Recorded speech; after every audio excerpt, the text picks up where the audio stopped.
میں حمیر اشفاق سے کہوں گا کہ وہ اپنے چند خیالات اور تجربات ہمارے سامنے رکھیں. ہم میں سے بیشتر لوگ اس پوری ادب کی تحریک اور سلیم صاحب سے ہمارا کوئی تعارف اس طرح سے نہیں علاوہ کتابوں کی معرفت. سب سے پہلے تو آپ سب کا شکریہ. آپ لوگوں سے ملنے کا موقع ملی خود ایک بہت بڑا اعزاز ہے.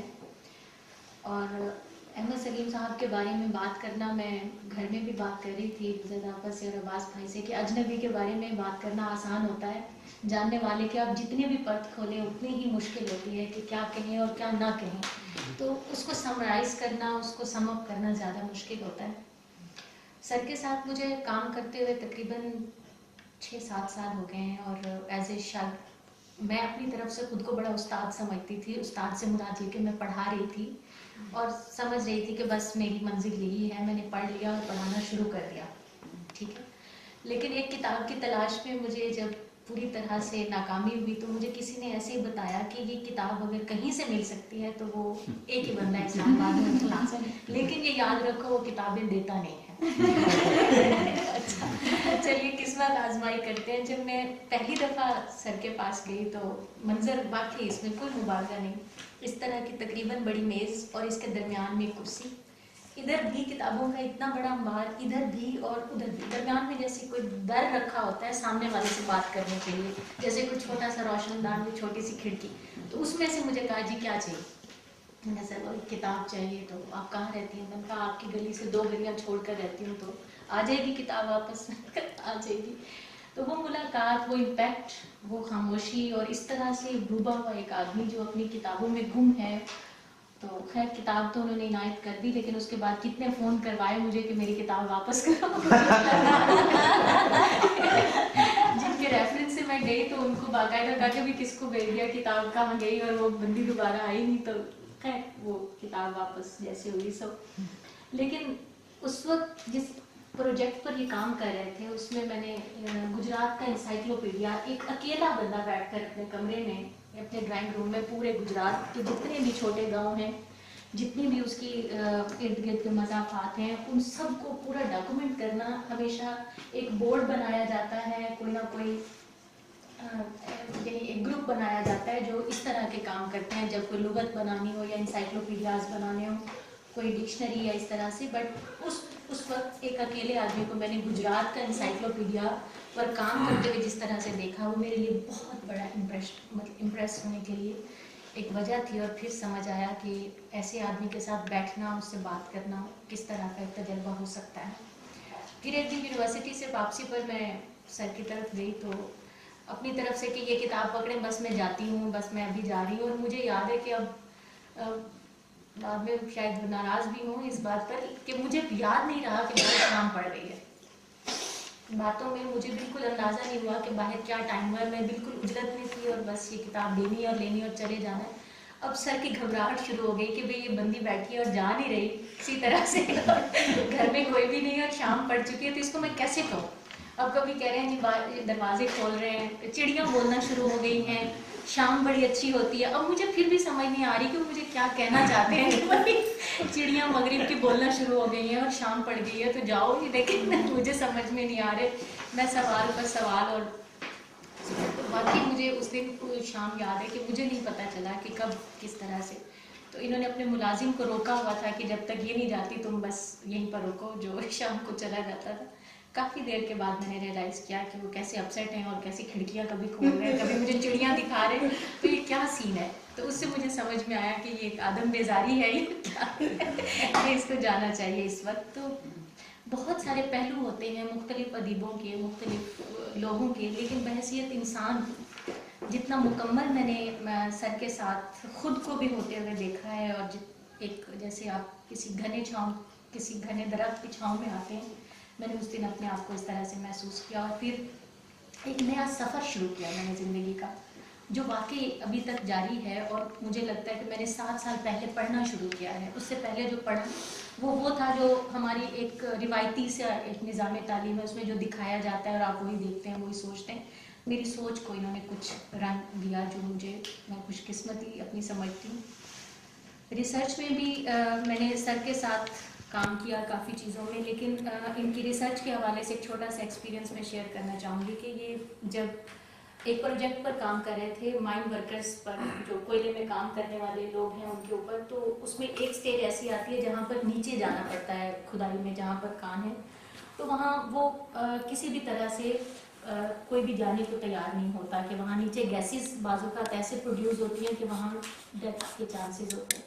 تو سب بڑے ریلیکٹڈ پیچھے کھڑے ہیں، لیکن سر نے ایک دم جمپ کیا، کہتے میں جاتا ہوں، سب سے جب مرنا ہے تو مر جائیں گے لیکن کام کرنا ہے، تو اوپر سے دیکھ کر تو نہیں کام کر کے جا سکتے رپورٹ بنا کر، اندر جا کر دیکھنا چاہیے ان لوگوں کی زندگی کیا ہے اور کیسے ہے. اگر وہ جا سکتے ہیں تو ہم بھی جا سکتے ہیں. تو پھر سب کو شرمندہ ہو کر سب کو ان کے پیچھے جانا پڑا اور ہمیں کام کرنا پڑا.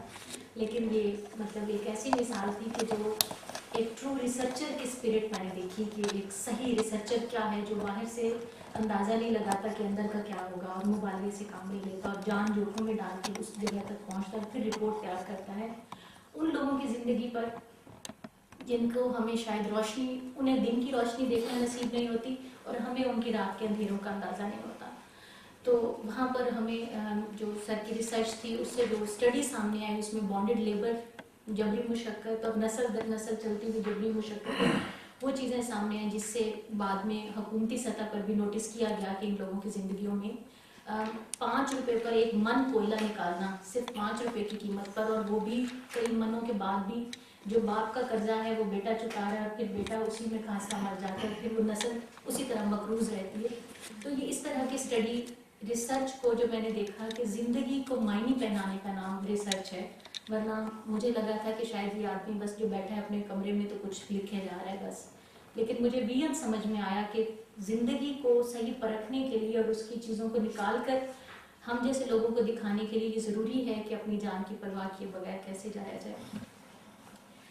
پھر ان کی 2-3 میں جلدی میں پوائنٹ سم اپ کرتے ہوئے بات کروں گی کہ ماشاءاللہ تقریباً 2 کتابوں کے یہ کمپائلر بھی ہیں اور رائٹر بھی ہیں، جو خود ایک بہت بڑی بات ہے. جب ہم نے ایس ٹی پی آئی میں سر کے 50 سال سیلیبریٹ کیے، ان کا 50 سال کے سیلیبریشن کی ان کی تحریر کے، کیونکہ انہوں نے میٹرک سے شاید لکھنا شروع کیا یا 8ویں سے، اس کے بعد سے 50 سال جب مکمل ہوئے تو ایس ڈی پی آئی نے ایک پروگرام ارینج کیا ان کی پین سیلیبریشن کے نام سے، 50 ایئرز آف پین سیلیبریشن. تو ہم نے بہت کوشش کی کہ کتابیں کسی طریقے سے پوری آ جائیں جو ڈسپلے پر ہو جائیں.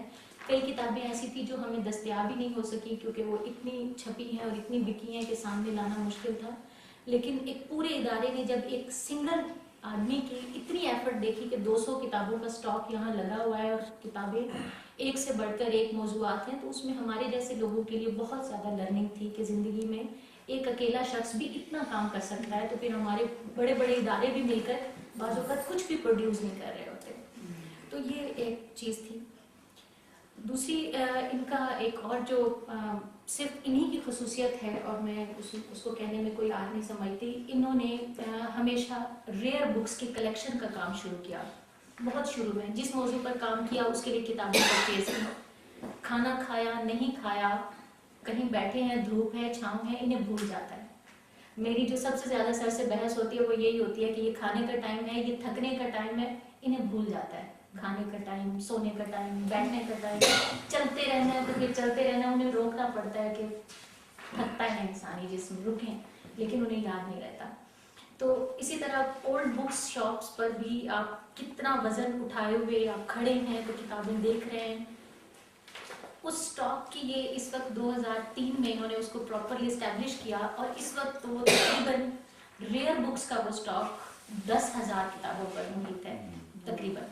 اور ان میں ایک لائبریریز ہوتی ہیں جو کہ مختلف نئی کتابیں ہیں، پرانی کتابیں، لیکن ایسی کتابیں ایک جگہ پر نہیں ہوتی جو ساری کی ساری ریئر ہوں، جس میں 17th سینچری کی کتابیں بھی ہیں، 18th سینچری کی کتابیں بھی ہیں، 19th سینچری کی بھی، اور ریولیوشنز جتنے بھی آئے پاکستان میں یا ایشیا میں، ان تمام کو اس میں جتنے اس کے حوالے سے ڈاکومنٹیشن ہے وہ ساری کی ساری پریزرو ہے. اس میں کئی اسمبلی کی پروسیڈنگز ہیں جس میں بلوچستان اسمبلی ہے، سندھ اسمبلی ہے، پنجاب اسمبلی ہے. اس میں لینگویج موومنٹس ہیں، اس میں 71 کے حوالے سے جتنا مشرقی وہ سارا تھا سقوط ڈھاکہ کے حوالے سے. وہ تمام چیزیں جو حکومتی سطح پر بھی اداروں میں سے کسی نہ کسی شکل میں غائب کر دی گئی یا تاریخ کو جیسے دفنانے کی کوشش کی گئی.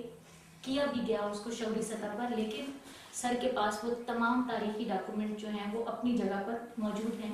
اور اس کی بنیادی وجہ یہ ہے کہ انہوں نے کسی سے ایڈ نہیں لی. اگر وہ کسی گورنمنٹ کے ادارے سے مدد مانگتے کہ بھائی یہ 10,000 کتابیں ہیں، میرے لیے سانس لینا مشکل ہے، میں کرائے کے گھر میں رہ رہا ہوں جس کا میں کرایہ دیتا ہوں، اور تو آؤ مجھے یہ شیلٹر دو، گورنمنٹ کا کام تھا اس کو ٹیک اوور کرنا. لیکن اس میں ہم نے بھی 2-3 دفعہ میں نے بھی کہا کہ آپ اس کو منسٹر فلاں سے بات کرتے ہیں، لیکن ان کا ایک ہی پوائنٹ تھا کہ اگر ہم ان سے بات کریں گے تو سب سے پہلے وہ اس کی شروع کر دیں گے کہ اس کو نکالو، یہ اینٹی پاکستان ہے، یہ اینٹی اسلام ہے. میں آنے والی نسلوں کے لیے ہر چیز رکھنا چاہتا ہوں، فیصلہ وہ خود کریں کہ کیا ہونا چاہیے اور کیا نہیں ہونا چاہیے. تو ہم کاغذات کو چھپا کر تو تاریخ کو دفن نہیں کر سکتے، اس لیے یہ میں جب تک اس کو سنبھال سکتا ہوں میں سنبھالوں گا. اور اس میں 47 سے اب تک کے جتنے بھی نیوز پیپر ہیں ان تمام کی فائلز، خاص طور پر 58 تک کی جتنے بھی جو اخبار بعد میں بند بھی ہوئے، ان تمام کی فائلز پوری فائلز وہاں پر موجود ہیں. یعنی اگر آپ بھٹو کے جس دن پھانسی ہو رہی ہے اس دن کا بھی نیوز پیپر اٹھانا چاہیں تو اس میں پوری خبر مساوات کا پرچہ جو ہے وہ آپ کو پورا ایک بتاتا ہے. اس میں اس دور کے بھی نیوز پیپر ہیں. جب مارشل لا لگا تو اس میں باقاعدہ سینسر کرنے کے لیے جگہ کو بلینک کر دیا جاتا تھا. یعنی سینسرشپ یہ ہوتی تھی کہ جو چیز نہیں آنی چاہیے اس کو سفید کر دیا جاتا ہے. آپ میں سے بہت سارے صاحب خواتین جانتے ہیں جی، بلیک یا پھر اس جگہ کو بالکل وائٹ چھوڑ دیتا تھا. تو اس طرح کے نیوز پیپر بھی ہم نے دیکھے ہیں جو کہ اس طرح کے پورا اخبار بھی وائٹ ہے، جس میں پورا پیپر ہی رائٹ ہے اور اس میں اخبار ہے اور اخبار کے نام میں پورا پیپر وائٹ ہے. تو یعنی کسی بھی قوم کی زندگیوں میں یہ اس طرح کا پیپر ورک، اس طرح کا ڈاکومنٹ محفوظ ہونا یہ جنریشنز کے لیے بہت بڑا ایک اثاثہ ہے. لیکن ابھی تک یہ سنگل ہینڈڈلی اپنے طور پر لگے ہوئے ہیں، اور اسی طرح سے آج ہم کبھی لائبریری کو کہاں شفٹ کرتے ہیں، کبھی کہاں کرتے ہیں، اور اس میں انسانی جسم جتنا کر سکتا ہے یہ شاید اس سے بہت زیادہ ہے. پھر 2-3 دفعہ ہم نے لوگوں کو سر کی کچھ خامیاں بھی بتانی چاہیے. اس میں ہم نے 2-3 دفعہ لوگوں کو امپلائی بھی کیا کہ چلو یہ والنٹیرلی کچھ اسٹوڈنٹس کو میں نے انگیج کیا کہ چلیں آپ کے ساتھ یہ ہیلپ آؤٹ کرتے. نہیں ان کو نہیں پتا، ان کو یہ الٹا خراب کرتے ہیں اس لیے ان کو نہیں پتا.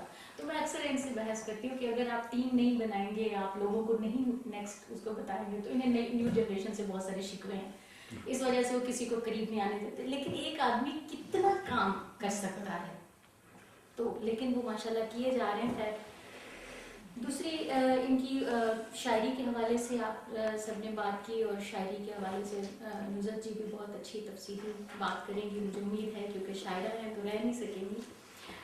لیکن ان کی جو نثر کے حوالے سے 2-3 چیزیں ہیں میں ان کو بات کرنا چاہوں گی کہ 2 ناولک ان کے شائع ہو چکے ہیں، ایک تتلیاں تے ٹینک اور دوسرا نال میرے کو چلے. تتلیاں تے ٹینک یہ ماشاء اللہ کے اس میں ہے. تو اس میں بھی CIA نے قبضہ ان کے جب ان کے گھر پر جس کمرے میں یہ رہ رہے تھے کراچی میں اس پر اٹیک کیا اور سارا کچھ مسودہ اپنی طرف سے ختم کر گیا. لیکن 10-12 سال کے بعد، 10-12 شاید اس سے بھی زیادہ عرصے کے بعد ایک کسی اور شخص کو انہوں نے ٹائپنگ کے لیے کچھ مسودے کی کاپی دی ہوئی تھی، تو وہاں سے اس لڑکے نے انہیں کانٹیکٹ کیا کہ اس کی ایک کاپی میرے پاس ہے. اس وجہ سے یہ ناول دوبارہ سے ہاتھ میں آیا تو پرنٹ ہو سکا. لکھے جانے کے 16 سال بعد یہ ناول سامنے آیا، ورنہ وہ جدھر جانا تھا ادھر چلا گیا تھا. تو نال میرے کو چلے سوانح ہی ہے پورا. یعنی اس میں اگر ایک چھوٹے سے بچے سے کہانی شروع ہوتی ہے کہ وہ کیسے اپنی اسکولنگ کیسے شروع کرتا ہے، اسکول میں اپنے استانی سے پہلی دفعہ کیسے متاثر ہوتا ہے، چھوٹے سے بچے کا عشق بھی شروع ہوتا ہے اس میں. لیکن وہ عشق آہستہ آہستہ ختم ہو گیا اور اس میں آدمیت کا ایسا پرچار پھر شروع ہو جاتا ہے کہ بس وہ اس طرح سے ایک شعوری جیسے گروتھ ہے، اس پورے کا سفر ایک سوانحی پہلو اس میں نال میرے کو چلے میں ہمیں نظر آتا ہے. ابھی کچھ عرصہ پہلے ان کا ایک افسانوی مجموعہ ہے پریم کتھا، تو وہ شائع ہوا، وہ بھی پنجابی کہانیوں کا مجموعہ ہے، بہت شاندار ہے. ان کی شاعری کے حوالے سے صرف ایک انفرادی پہلو جو میں سمجھتی ہوں، میں اپنا پوائنٹ آف ویو اگر دینا چاہوں تو وہ میں نے جو سمجھا اس میں ایٹم بم پر بھی نظمیں ملیں گی آپ کو، 71 کے حوالے سے بھی نظمیں ملیں گی آپ کو، جیسے ابھی ہڑپا کا ڈھولا اس میں آپ کو جاگیردارانہ نظام اور شاہی نظام کے خلاف بھی ایک بڑی اسٹرانگ آواز نظر آتی ہے، انقلاب کی خواہش. لیکن جو اس میں عورت کا تصور ہے وہ شاعری میں بہت مختلف ہے. عموماً شعراء کے ہاں شاعر جو ایک خاتون کا تصور ہے وہ ایک محبوبہ کا تصور ہے، وہ بھی فطری ایک تصور ہے، اس میں بھی کوئی ایسی قباحت نہیں، لیکن ہر ایک شخص نے اس کو اپنی طرح سے استعمال کیا، اس کے لیے ڈکشن، تشبیہ، استعارے. لیکن میں نے پہلی دفعہ محبوبہ میں دوست کا جو کانسیپٹ ہے وہ میں نے سر کی نظموں میں دیکھا ہے. وہاں پر کہیں پر محبوبہ کا لفظ استعمال نہیں ہوا، ہر جگہ اے میری دوست. تو اس میں دوستی کا ایک لیول جو ہے وہ ایک برابری کا لیول آتا ہے. دوست میں دو لوگ بات کر سکتے ہیں، دو لوگ جھگڑ سکتے ہیں، دو لوگ ایک دوسرے سے ناراض ہو سکتے ہیں، دونوں ایک دوسرے سے اظہار اپنی رائے کا مختلف بھی چاہے ہو اس کا کر سکتے ہیں. لیکن محبوبہ کو شاید صرف روٹھنے کا حق ہے اور عاشق کو شاید صرف منانے کا، تو اس کا پیمانہ تھوڑا محدود ہو جاتا ہے. لیکن دوستی کی سطح پر ایک عورت کو جس طرح وہ ایک بلندی پر اور برابری کی سطح دیکھتے ہیں، یہ اپنی جگہ مجھے بہت امپریس کرتا ہے. پھر ان کی جو ابھی ایک کتاب آپ لوگوں نے دیکھی فیض کلچر رپورٹ کے حوالے سے، اس کا بھی ایک بیک گراؤنڈ ہے کہ انہوں نے لوک ورثہ میں فیض صاحب کے ساتھ کام کیا بہت عرصہ تک. شاگرد تو یہ رہے ہی ہیں فیض صاحب کے، تعلیمی لحاظ سے بھی، شاعری کے لحاظ سے بھی. لیکن لوک ورثہ میں جب فیض صاحب نے لوک ورثہ شروع کیا تو اس میں وہ کراچی سے سر کو بلایا انہوں نے، اور پھر جب تک فیض صاحب لوک ورثہ میں رہے سر نے ان کے ساتھ کام کیا. اور فیض صاحب کی یہ کلچر رپورٹ پہلے سامنے نہیں آئی کبھی. اس کو پہلی دفعہ ہم نے کاغذوں میں سے نکال کر، جو پرانی جیسے مسمار علومی چیزیں ہوتی ہیں اس میں سے نکال کر اس کو ری پرنٹ کرنے کا مقصد یہ تھا کہ انٹلیکچوئلز جو ہیں جو ہماری سوسائٹی کے، وہ ہمارے فوک لور کو، ہمارے لوک ہیریٹیج کو وہ کیسا دیکھنا چاہتے تھے، ہمارے آرٹسٹوں کے لیے انہوں نے کس طرح سے سوچا. اور اس میں بڑی خوبصورت طریقے سے اینڈ تک چیزیں چلتی ہیں کہ ہمیں ان کو کیسے ان کا خیال رکھنا چاہیے. اور جو کہ پاکستان میں سب سے بڑی شکایت بھی یہی ہے کہ بڑے سے بڑا نام جو ہے آہستہ آہستہ گمنامی کی گلیوں میں ختم ہو جاتا ہے، ان کو اس طرح سے کوئی سہولت نہیں دی جاتی. تو اس میں اینڈ تک فیض صاحب نے ہر ایک چیز کو بڑی خوبی سے انہوں نے اس کی سجیشن دی ہوئی تھی.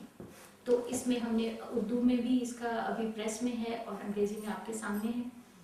جو پھر ان کی کتاب جو فیض میلہ کے حوالے سے فیض یادیں باتیں، یہ کتاب بھی ایک ریکارڈ کی صورت ہے. اور اس میں سب سے زیادہ اس میں بس میرا نام نہیں ہے، اچھا ہے، لیکن باقی 3 دنوں میں یہ کتاب لکھی گئی اور 1 ہفتے میں یہ پرنٹ ہوئی. اس سارے ٹائم پیریڈ میں جو ہے وہ ہم نے جیسے مل کر یہ ایک سفر طے کیا. اور اس میں میری موٹیویشن یہ تھی کہ جب آپ اتنی ساری فیض کی باتیں کرتے ہیں تو ہمیں بھی فیض صاحب کو سمجھنے کا موقع ملے گا. آپ اس کو لکھیں، آپ بولیں، آپ اس کو لکھیں. اور یہ اتنے سارے واقعات ہیں، اس سے ہمیں فیض صاحب کی شخصیت کے اور پہلو بھی سمجھنے کا موقع ملے گا. اور اس میں بہت سارے واقعات ایسے ہیں جس میں فیض صاحب بڑے ہنسی مذاق کی بات ہے، یا ان کا ایک ہیومنسٹک رویہ کس طرح سے سامنے آتا ہے. وہ شاعری میں تو ہے ہی، لیکن عام زندگی میں یہ ادیب، شاعر، بڑے لوگ یہ کس طرح سے بڑے لوگ بنتے ہیں اور ان کی فکری سطح کیا ہوتی ہے، وہ ہمیں اس کتاب میں ملتی ہے. آخری بات کروں گی بلوچستان کی کتاب کے حوالے سے. بلوچستان کا ایشو پاکستانی کمیونٹی بہت اچھی طرح سے جانتی ہے. ساری دنیا کی خبر ٹی وی پر چلتی ہے، بلوچستان میں کتنے بلوچ مارے گئے یہ نہیں آتا. اور اس وقت اتنا سینسٹیو ایشو یہ ہے اسلام آباد میں بیٹھ کر بلوچوں کے بارے میں، ان کے حق کے بارے میں آرمی کے خلاف بات کرنا، یہ ایک اس وقت ایک چیلنجنگ کوسچن تھا. لیکن انہوں نے 47 سے لے کر بلکہ اس سے بھی پیچھے جا کر کہ جب وہ بلوچستان ایک اسٹیٹ تھا، اسٹیٹ سے اس کو ملک کا حصہ کیسے بنایا گیا اور ملک کی سطح پر پھر اس کا استحصال کہاں سے شروع ہوا. تو پہلے صفحے پر ہی جب جاتے ہیں تو اس میں اندازہ ہوتا ہے کہ 48 میں کس طرح سے گن پوائنٹ کے اوپر جو ہے اس اسٹیٹ کو زبردستی پاکستان کا حصہ بنایا گیا. تو یہ پہلا صفحہ ہے اور یہ پہلا صفحہ ہے. اور کتاب کا نام اپنی جگہ بہت اہم ہے، آزادی سے صوبائی بے اختیاری تک. آپ کو صوبہ بنایا اور آپ کو بے اختیار کر دیا گیا. جہاں آپ ایک اسٹیٹ، ایک ریاست تھے، آپ با اختیار تو تھے، لیکن ادھر آپ نے آزادی حاصل کی، سارا کچھ کیا، لیکن اس کے بعد صوبائی بے اختیاری کا جو ہے، اور وہ ابھی تک وہ سلسلہ چل رہا ہے. بلوچستان کتاب کا نام ہے. ٹائٹل بھی اس کا بہت خوبصورت ہے. خوبصورت اس سینس میں ہے کہ اپنی جگہ ایک میسج ہے کہ ایک بڑا ہی قبائلی بلوچ جو ہے وہ ایک جو ہے وہ بیٹھا ہوا ہے، کیا اس ہتھیار کا مجھے نام نہیں آتا، جس میں بڑی دور سے نشانہ لیا جاتا ہے، چیزوں کو بم وغیرہ لگا کر پھینکا جاتا ہے اس میں. تو وہ اس میں پیچھے اونٹ بندھا ہوا ہے. اس پورے منظر میں وہ جو جہالت کا ایک کانسیپٹ ہے اور ان کے چہروں پر جو وحشت ہے اور ان کو اس حد تک پہنچانے میں جو ہمارا ایک رول ہے کہ وہاں آپ کی تعلیم نہیں پہنچتی، انہی کے وسائل کے ساتھ ان کو سڑکیں نہیں ملتی، انہی کو ایجوکیشن نہیں ملتی، تو یہ ان کو اس مقام تک پہنچانے میں جو ان کی وہ وحشت ان کے چہرے پر ہے وہ اس ٹائٹل میں بڑی ڈائریکٹلی ڈیل کرتے ہوئے نظر آتی ہے. اس کتاب کے حوالے سے دوسری جو اہم بات ہے وہ یہ ہے کہ اس میں جتنی بھی حکومتی سطح پر دستاویزات ہیں، ڈاکومنٹس ہیں، وہ سارے اس میں ان کی کاپی لگی ہوئی ہے. جتنے معاہدے ہوئے، جس حکومت نے جو معاہدہ کیا، اور پھر الیکشن سے پہلے ان لوگوں کا کیا رول تھا، انہوں نے اپنے مینیفیسٹو میں کیا تھا، اور بعد میں انہوں نے کیا کیا، تو ہر چیز کے ڈاکومنٹس جو ہیں ان کا عکس اس کے اندر لگا ہوا ہے تاکہ کوئی بھی بات وہ ریسرچ کے پوائنٹ آف ویو سے کنٹراڈکٹ نہ کرے. کوئی دیکھنا چاہے تو اسمبلی کی پروسیڈنگز، اخباری کلپنگز، ان کے الیکشن مینیفیسٹوز، وہ ساری چیزیں اس میں موجود ہیں. اس کتاب کو جس دن سر کا لیور ٹرانسپلانٹ تھا، یہ اس سے آدھا گھنٹہ پہلے تک اس کتاب پر کام کر رہے ہیں، اور اس کتاب کو 47 سے لے کر یہ 28 فروری 2013 تک اس پر کام ہوتا رہا، اور 28 فروری کو آپریشن تھا. اور اس ڈیٹ تک جو آج صبح کے نیوز پیپر میں بھی بلوچستان کے حوالے سے کوئی خبر آئی ہے، اس کا بھی انالیسز اس میں موجود ہے. اور جب یہ لیور ٹرانسپلانٹ ہو گیا اور سارا پروسیس بہت مشکل تھا، ظاہر ہے ہمارے سب کے لیے بھی بہت مشکل تھا. اس کے بعد جب یہ واپس آئے تو انہوں نے مجھ سے جو پہلا سوال کیا وہ یہ تھا کہ اس کتاب کا گوئندی سے پوچھو کیا ہوا. ٹھیک ہے، پھر پبلشر کا نام ہے گوئندی صاحب، تو میں نے انہیں فون کیا گوئندی صاحب کو، میں نے ان سے یہ کہا، میں نے کہا ہو سکتا ہے کہ یہ کتاب ان کے لیے ان کو جلدی ریکور کرنے میں بہت زیادہ مدد کرے، کیونکہ وہ اتنے زیادہ اس کے لیے ڈیووٹیڈ تھے کہ میں اپنے حصے کا یہ کام کر کے جاؤں. اور انہوں نے واپس آ کر کتاب کے بارے میں پوچھا ہے، تو یہ ابھی ICU میں ہے. اگر آپ یہ کتاب کسی طریقے سے لے آتے ہیں تو آئی ہوپ سو کہ وہ اس کتاب کو دیکھ کر جلدی ریکور کریں گے. وہ ان کے دوست تھے تو انہوں نے پھر دن رات ایک کیا. کافی ضخیم کتاب ہے، 400-500 صفحے کی کتاب ہے، تو انہوں نے بہت جلدی میں وہ کتاب سامنے لائے.